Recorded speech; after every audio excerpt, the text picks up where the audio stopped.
પેલા તો બધાને જય બાબા રે.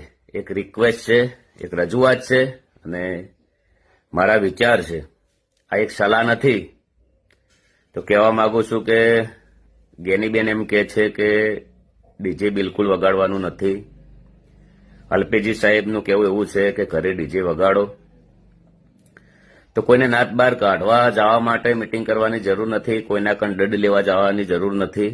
તમે બધા ભેળા થો, કોઈ બી સારા નિર્ણય લો વ્યવસ્થિત રીતે, તો બંધારણનું પાલન પણ ખૂબ આગળ જાય અને આવું બધું ના થાય.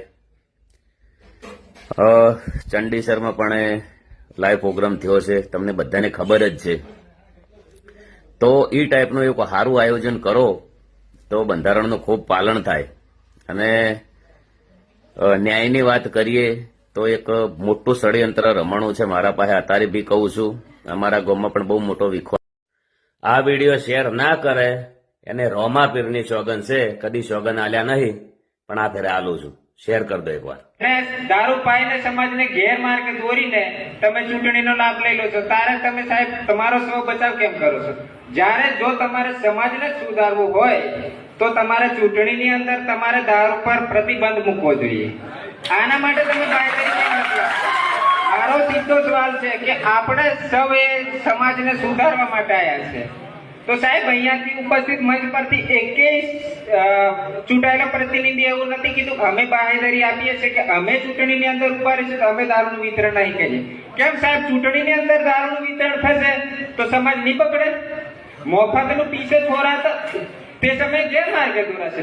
જ્યારે ડીજે ની વાત આવી, હું ડીજે નો વિરોધ નથી કરતો. સમાજે જે નિર્ણય કર્યો એ સ્વાભાવિક છે, બરોબર છે.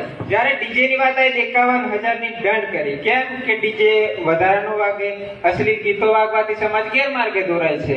તો સાહેબ, ચૂંટણીની અંદર દારૂ પાવામાં આવશે તો સમાજ ગેરમાર્ગે ના દોરાય. આના માટે તમે ડીજે માટે 51,000 ની જોગવાઈ કરી છે. તો ચૂંટણીની અંદર કોઈ બી પ્રતિનિધિ કોઈ બી ચૂંટણીની અંદર દારૂ વિતરણ કરતો પકડાશે તેના માટે 10 લાખની જોગવાઈ કરો સાહેબ. આના માટે જો તમે સંમત હોય તો હું તમને. પેલા તો બધાને જય બાબા રે. એક રિક્વેસ્ટ છે, એક રજૂઆત છે અને મારા વિચાર છે. આ એક સલાહ નથી. તો કહેવા માંગુ છું કે ગેનીબેન એમ કહે છે કે ડીજે બિલકુલ વગાડવાનું નથી. અલ્પેજી સાહેબનું કહેવું એવું છે કે ઘરે ડીજે વગાડો. તો કોઈને નાત બહાર કાઢવા જવા માટે મિટિંગ કરવાની જરૂર નથી, કોઈના કંડડ લેવા જવાની જરૂર નથી.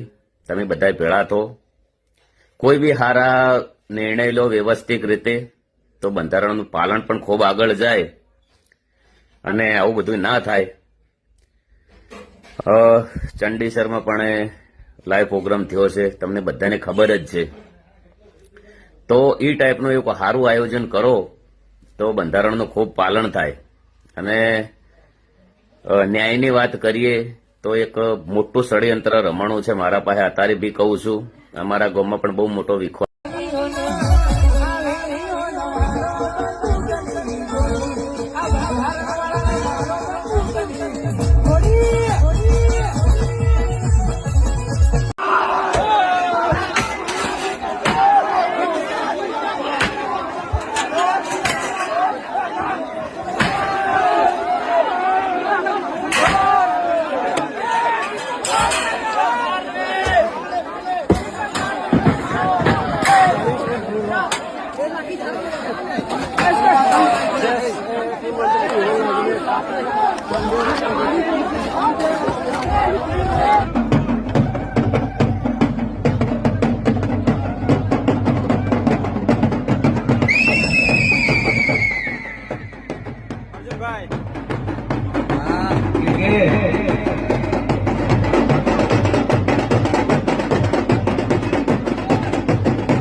ચાર જવાનું છે ઓનલાઈન, કાલે જવાનું છે. એક કામ કર, હારે ડીજે લઈ લે અલ્યા ડીજે લઈ જવાતું હશે. ઠાકોર સમાજના બંધારણમાં તો ડીજે બંધ કર્યું છે. અલ્યા બંધારણ જેવું તેલ લેવા તું ડીજે ખાલી લઈ લે ને આપડે બા કાચી બોલાવા. અલ્યા પણ સમાજ આપણો વિરોધ કરશે તો આપડે 10 લાખ કઈ મરસા કૂટવા નહીં રાશો. એક ફેક પોસ્ટર બનાવી દેશે અને પછી કહી દેશે વિડીયો બનાવી કે અમે કોઈ નિયમનો ભંગ કર્યો નથી. તો આપણો વિરોધ તો થવાનો જ છે. તોય વિરોધ થાય ને તો આપડે માનવા જ નહીં આલા. તને ખબર છે બીજી એજા નહીં આવવાની છે. અહીંયા ઉપર નાખી દેશે કે હીરા ડીજે લઈને આયા હતા, આમી નથી લઈને આયા. અને તું છે ને ઉપર સડીને ગયા છી અને હું નેસે ઉભો ઉભો નાચીશ.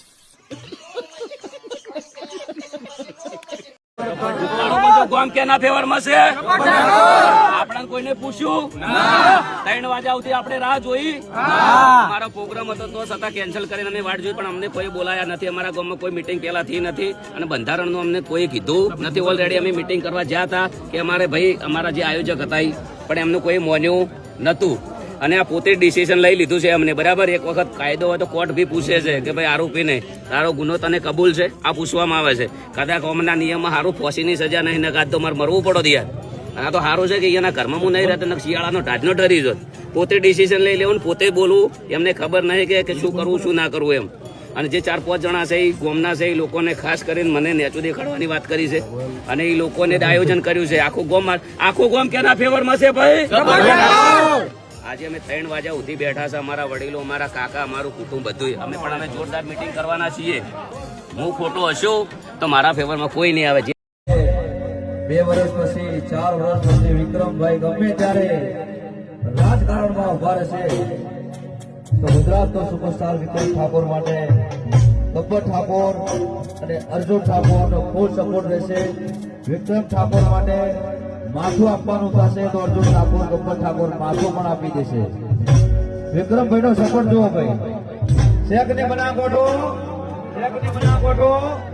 હા, વગાડો ભાઈ વગાડો. ઘરે ગયા હતા તો 11,000 રૂપિયા દંડ કર્યો અમારા લીધે. એટલે કદાચ પૈસા ઉઘરાવવા માટે આ બધું આયોજન કરેલું હોય એવું બી સહી હોય શકે. તો બધા ખૂબ પબ્લિક આવી છે, કદાચ બધી સમાજ બહાર થઈ જશે. પબ્લિક છે ભાઈ. હા, ચલો આપણે ચાલુ કરો. જય બોલાવજો રોમાપીર ને. ભાઈ બધા 2 હાથ કરીને રોમાપીરની જોડતી જાય બોલજો. કોઈ બાકી ના રહ્યું છે ભાઈ. હો, જેને ભગવાને 2 હાથ આલ્યા છે થોડો ઘણો થાક લાગેલો છે ને બાબારીની 12 બીજના ધણીની પ્રેમથી જોરથી જઈ બોલશો. હા હા, મારો બનાકોઠાની તો વાતો જ અલગ છે. બનાકોઠો ના કોઠે ભાઈ. હો, બોલી રામદેવ મહારાજ કી જય, બોલીએ અખંડ માત કી જય, બોલીએ મહાકાળી માત કી જય, અને બોલીએ પાર્વતી પદે હર હર મહાદેવ.